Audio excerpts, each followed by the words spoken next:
Nous sommes le jeudi 10 octobre 2013. Bonjour, bonsoir à tous. C'est le journal Pulsation qui entre chez vous, mesdames et messieurs, l'essentiel de l'actualité de la journée.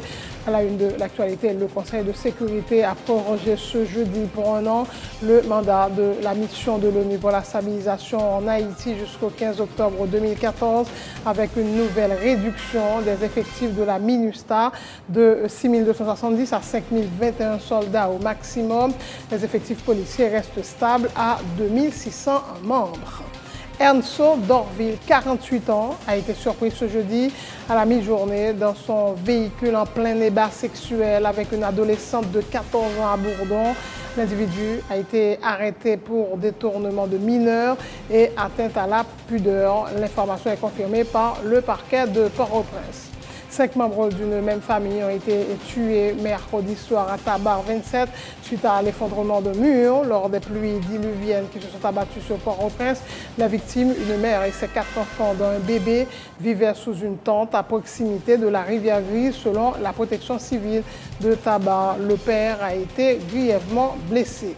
La privatisation de l'EDH avance à grands pas. Le nouveau directeur de l'électricité d'Haïti, Jean-Hérol Morose, annonce l'introduction de compteurs prépayés sur le système. Les premiers seront installés dans l'administration publique, notamment les ministères, les organes déconcentrés et les mairies, selon le directeur de l'EDH. Jean-Hérol Morose fait remarquer qu'avec une dette respective d'1,3 milliard, de 313 millions et de 108 millions de gourdes, les administrations municipales, les organismes déconcentrés et les ministères sont les plus gros débiteurs de l'institution dont le montant total des dettes à percevoir s'élève à environ 3 milliards de gourdes. Le Premier ministre libyen, libéré quelques heures après son enlèvement ce jeudi, ses ravisseurs, un groupe d'anciennes milices, lui reproche sa complicité dans le raid de commando américain qui avait conduit le week-end dernier à l'arrestation d'un chef présumé d'Al-Qaïda en Libye. La jeune pakistanaise Malala a reçu du Parlement européen le prix Sakharov pour la liberté de l'esprit à la veille de la remise du prix Nobel de la paix dont elle est l'une des favorites. Le prix Nobel de littérature 2013 a été décerné ce jeudi à la Canadienne anglophone Alice Munro, 82 ans, décrite comme la maîtresse de la nouvelle contemporaine. Elle est la première ressortissante du Canada à décrocher ce prix de littérature et la 13e femme au palmarès. C'est également la première fois que le genre de la nouvelle est récompensé par l'Académie suédoise. Le Suisse Roger Federer est éliminé ce jeudi en 8e de finale du tournoi Masters 1000 de Shanghai par le Français Gaël Monfils en 3-7 et voit sa place pour le Masters de fin d'année de plus en plus menacé. Federer, 32 ans, connaît en 2013 l'une des pires années de sa carrière. Voilà, mesdames et messieurs, pour le menu du journal.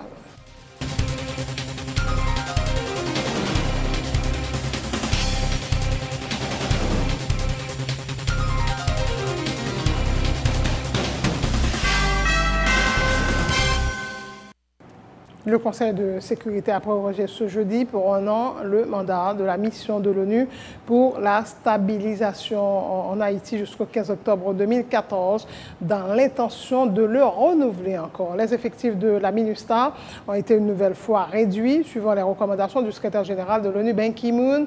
Le Conseil ramène les effectifs militaires de la mission de 6 270 à 5 021 soldats au maximum. Les effectifs policiers restent stables à 2600 membres. La résolution fait brièvement allusion à l'épidémie de choléra attribuée à des casques bleus népalais qui a fait près de 8300 morts depuis 3 ans.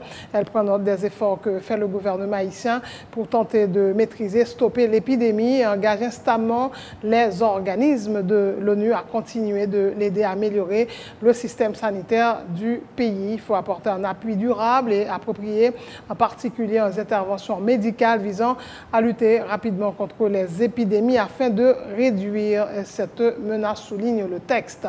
La résolution rappelle que l'ONU et le gouvernement haïtien ont lancé un appel de fonds international pour éradiquer l'épidémie, mais ne fait aucune référence aux accusations contre le contingent népalais. Des avocats de victimes de l'épidémie de choléra ont porté plainte mercredi devant un tribunal new-yorkais pour forcer, contraindre l'ONU à assumer ses responsabilités pour avoir introduit la maladie dans le pays il y a environ 3 ans.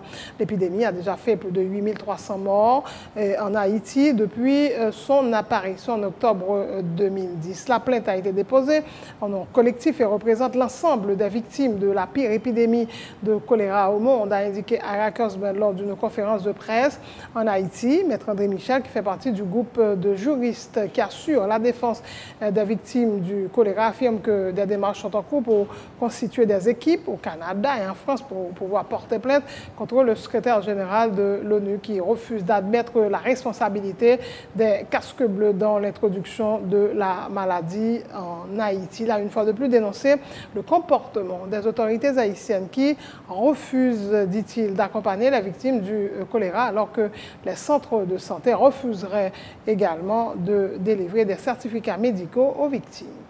Cette plainte qui est portée aux États-Unis, dans le tribunal New York, contre Ban Ki-moon, contre les Nations Unies et contre Edmond Muller, je pense que c'est une très bonne action et son action nous supportée. D'ailleurs, ça va dans le sens des intérêts des victimes du choléra. Parce qu'il y a deux problèmes et réels dans le dossier. Le premier problème, c'est qu'il y a un obstacle politique. L'obstacle politique, c'est le gouvernement haïtien lui-même. Le gouvernement haïtien, il refusait de prendre cause monde qui est victime de choléra pour le porter par devant les instances internationales pour le dossier aller vite. Parce que vous savez que dans ce type de dossier, c'est le gouvernement, président de la République là même qui a supposé prendre un dossier pour le faire marcher. Malheureusement, ce n'est pas le cas. C'est le premier obstacle, c'est un obstacle politique. Deuxième obstacle là, c'est un obstacle administratif. C'est-à-dire l'administration publique haïtienne et le ministère de la Santé publique à travers différents hôpitaux, ils ont refusé bail et certificat médical acte qui permettent que nous sommes capables vraiment attester que tel ou tel monde était victime de choléra. Mais tout compte fait, moi-même, moi j'ai la conviction que victime a fini par jouer une réparation. Nations Unies a fini par réparer victime pour deux raisons. Parce que nous-mêmes, qui avons mené la bataille, là, nous déterminés pour aller jusqu'au bout. Nous constituons une équipe assez solide, c'est une équipe internationale qui pratiquement constitue dans ce sens. Nous avons essayé de constituer une équipe au Canada tout. D'ailleurs, dans le collectif Cap Gourmet, pour les gens qui sont victimes de choléra, il y a des gens qui vivent au Canada là-dedans. Nous avons essayé de constituer une belle équipe au Canada tout avec des juristes. Nous avons essayé de constituer une belle équipe en France tout avec des juristes notamment pour nous capables d'arriver à construire une mobilisation nationale autour de la nécessité de rendre justice et réparation aux victimes du choléra. Il y a des gens qui sont dans les Nations Unies, des consultants qui estimaient que la responsabilité de l'ONU est engagée dans la propagation de cette maladie, compte tenu du fait qu'il y a un pile enquête internationale qui fait déjà et qui déjà dit très clairement que ces soldats népalais qui baillent et choléra, m'attend que la justice prononcée et sous question et finit par faire comprendre, finit par admettre que effectivement la responsabilité des Nations Unies engagée dans la question, responsabilité morale, responsabilité juridique et que réparation à jeunes victimes. Sans transition, Ernst Sodorville, 48 ans, a été surpris ce jeudi à la mi-journée dans son véhicule en plein débat sexuel avec une adolescente de 14 ans à Bourdon. L'individu a été arrêté pour détournement de mineurs et atteinte à la pudeur et placé en garde à vue. L'information est confirmée par le parquet de Port-au-Prince. Le dossier de la mort du juge Jean-Serge Joseph continue de fragiliser le Conseil supérieur du pouvoir judiciaire, alors que le président du CSPJ, Anel Alexis Joseph, avait annoncé que l'enquête était classée sans suite. Plusieurs membres de l'institution, dont Dilia Lemaire, ont pris le contre-pied de cette déclaration, annonçant que le rapport est en train d'être finalisé.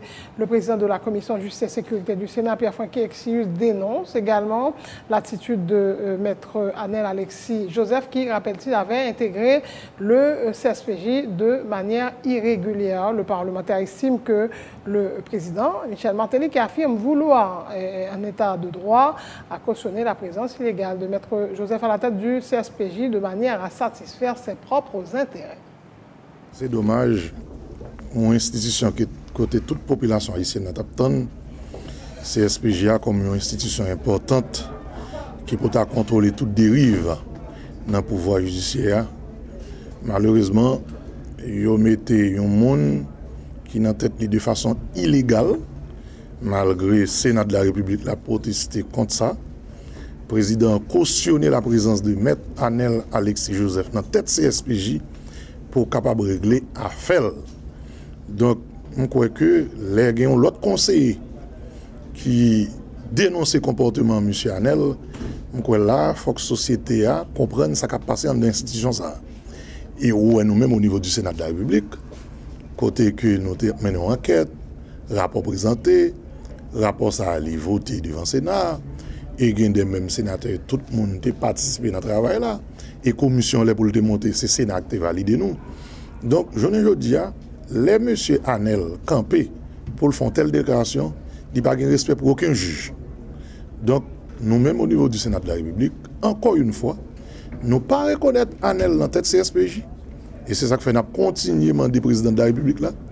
Si vraiment la bataille pour l'État des droits, la séparation des pouvoirs, je crois que le premier geste pour le faire, c'est de permettre à ce que Anel Alexis pas dans la tête CSPJ. Parce que Anel Alexis n'a pas de pouvoir à aucun service, et il n'a pas de pays à aucun service. Je ne dis avec présence, le président Martelly a battu bravo pour tout ça le fait dans le système, l'installer CSPJ. Et bien, depuis l'installer CSPJ avec M. Anel Alexis Joseph, eh bien, le pouvoir judiciaire vient plus mal. Donc, nous avons façon, M. Mbad bravo pour M. Hercule, Carlos Hercule, président Barreau de Port-au-Prince, pour courage, pour discours de présenter.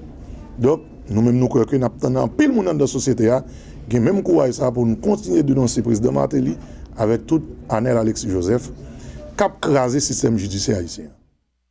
Autre point de l'actualité, la privatisation de l'EDH est en marche. Le nouveau directeur de l'électricité d'Haïti, Jean-Hérol Moroz, a annoncé l'introduction de compteurs prépayés sur le système en vue notamment d'une meilleure gestion du courant de ville par les abonnés. Les premiers compteurs prépayés seront installés dans l'administration publique, notamment les ministères, les organes déconcentrés et les mairies, selon le directeur de l'EDH. Il fait remarquer qu'avec une dette respective d'1,3 milliard, de 313 millions et de 108 millions de gourdes, les administrations municipales, les organismes déconcentrés de l'État et les ministères sont les plus gros débiteurs de l'institution, dont le montant total des dettes à percevoir s'élève à environ 3 milliards de gourdes.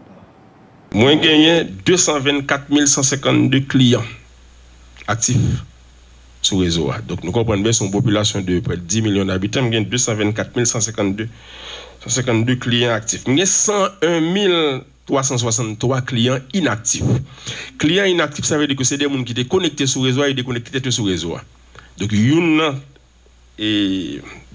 un mandat que je vais c'est aller reprendre mon sayo encore. Et pour aller reprendre mon sayo, il faut améliorer ce service là, il faut avoir un accès beaucoup plus facile à l'électricité. Pour dette totale EDH, c'est-à-dire que les gens qui gagnent pour doit EDH, ils doivent presque 3 milliards de gouttes. Parmi lesquels le ministère doit 108 millions. Organismes autonomes, par exemple, dîner, pas, on prend aéroport, ils doivent 313 millions. Les gens qui portent la maillot, c'est mairie. 1 milliard 363 millions. Donc, c'est vrai que je parlerai l'IDM, je vais débrancher. Et l'homme fin débrancher, je vais battre tout le monde à compter prépayé. Parce que ce n'est pas normal que mon n'a pas fait aucune planification. Et viré de l'après-midi, tout climatiseur était on. Demain matin, il paraît c'est dans Sibérie le tournait là. Donc, s'il a gagné un compteur prépayé, je suis certain que le pas faire ça. Donc tout ça est demandé pour capable techniquement analyser la veille, même parce que d'ici décembre, je commencer à gagner les premières vagues contre prépayé. Alors comme on dit que faut nous faire un bon marketing auprès de la population et pour nous capable de comprendre ça lié, mais d'office moi dit m'a mettre le ministère.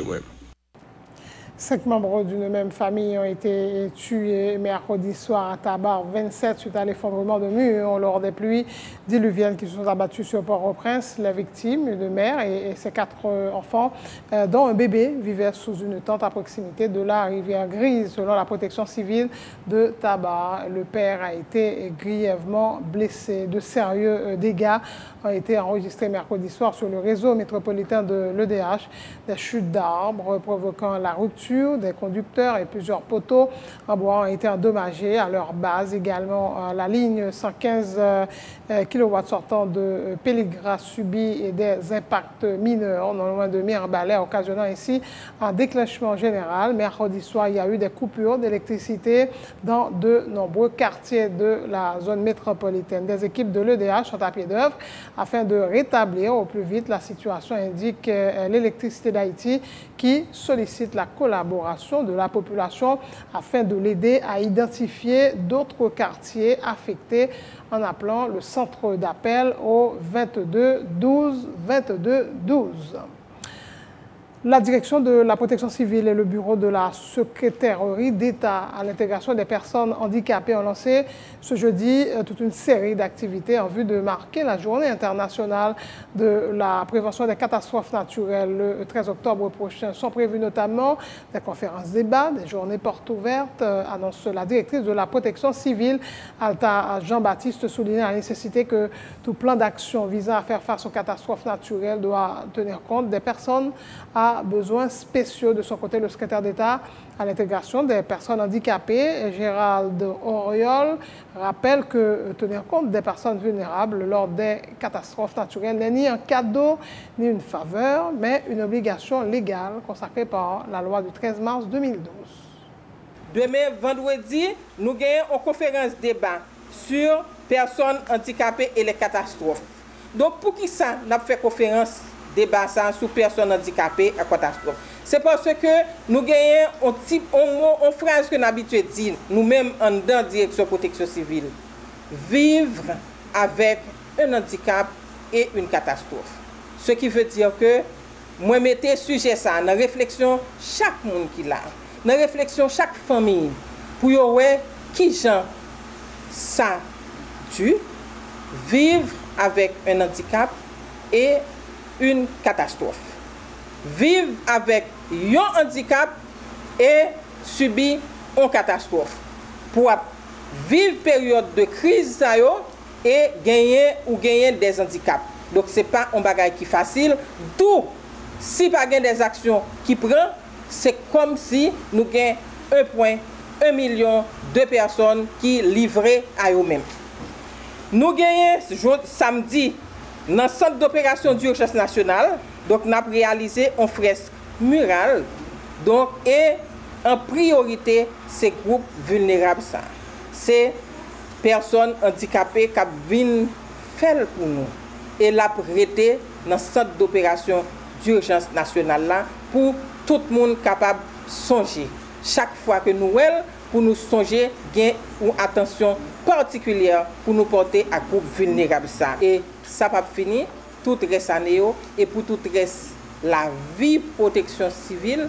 Donc nous connaissons que dans chaque plan, dans chaque programme, dans chaque plan d'action, dans chaque activité que nous avons conduit, il faut que gagner un volet qui est dédié à groupe vulnérable ça. Prendre en compte besoins particuliers mon handicapé dans le cadre catastrophe, c'est pas un cadeau, c'est pas la charité, mais c'est une obligation légale tout. Je dis, loi 13 mars 2012 sur l'intégration mon handicapé, et loi ça a fait obligation à la société, à acteurs qui sont impliqués dans la gestion risque et désastre, vraiment où ils prennent en compte besoin mon handicapé les catastrophes naturelles, pour assurer vraiment que pas de discrimination, pour assurer vraiment que mon handicapé vraiment et besoin de pris en compte normalement même chaque tout citoyen à part entière. C'est la fin de ce journal. Le rappel des titres. Le Conseil de sécurité a prorogé ce jeudi pour un an le mandat de la mission de l'ONU pour la stabilisation en Haïti jusqu'au 15 octobre 2014 avec une nouvelle réduction des effectifs de la MINUSTAH de 6 270 à 5 021 soldats. Au maximum, les effectifs policiers restent stables à 2 600 membres. Ernso Dorville, 48 ans, a été surpris ce jeudi à la mi-journée dans son véhicule en plein débat sexuel avec une adolescente de 14 ans à Bourdon. L'individu a été arrêté pour détournement de mineurs et atteinte à la pudeur. L'information est confirmée par le parquet de Port-au-Prince. 5 membres d'une même famille ont été tués mercredi soir à Tabar, 27, suite à l'effondrement de murs lors des pluies diluviennes qui se sont abattues sur Port-au-Prince. La victime, une mère et ses 4 enfants, dont un bébé, vivaient sous une tente à proximité de la rivière Grise. Selon la protection civile de Tabar, le père a été grièvement blessé. La privatisation de l'EDH est en marche. Le nouveau directeur de l'Électricité d'Haïti, Jean-Hérol Moroz, annonce l'introduction de compteurs prépayés sur le système. Les premiers seront installés dans l'administration publique, notamment les ministères, les organes déconcentrés et les mairies, selon le directeur de l'EDH. Jean-Hérol Moroz fait remarquer qu'avec une dette respective de 1,3 milliard, de 313 millions et 208 millions de gourdes, les administrations municipales, les organismes déconcentrés et les ministères sont les plus gros débiteurs de l'institution dont le montant total des dettes à percevoir s'élève à environ 3 milliards de gourdes. Le Premier ministre libyen, libéré quelques heures après son enlèvement ce jeudi, ses ravisseurs, un groupe d'anciennes milices, lui reprochent sa complicité dans le raid de commando américain qui avait conduit le week-end dernier à l'arrestation de chefs présumés d'Al-Qaïda en Libye. La jeune pakistanaise Malala reçoit du Parlement européen le prix Sakharov pour la liberté de l'esprit à la veille de la remise du prix Nobel de la paix dont elle est l'une des favorites. Le prix Nobel de littérature 2013 a été décerné ce jeudi donc, à la Canadienne anglophone Alice Munro, 82 ans, décrite comme la maîtresse de la nouvelle contemporaine. Elle est la première ressortissante du Canada à décrocher ce prix de littérature et la 13e femme au palmarès. C'est également la première fois que le genre de la nouvelle est récompensé par l'Académie suédoise. En sport, le Suisse Roger Federer est éliminé ce jeudi en 8e de finale du tournoi Masters 1000 de Shanghai par le Français Gaël Monfils en 3-7, 6-4, 6-7, 6-3 et voit sa place pour le Masters de fin d'année de plus en plus menacé. Federer, 32 ans, connaît en 2015 l'une des pires années de sa carrière. Merci de votre attention. Merci d'avoir choisi Télé Pluriel pour vous informer.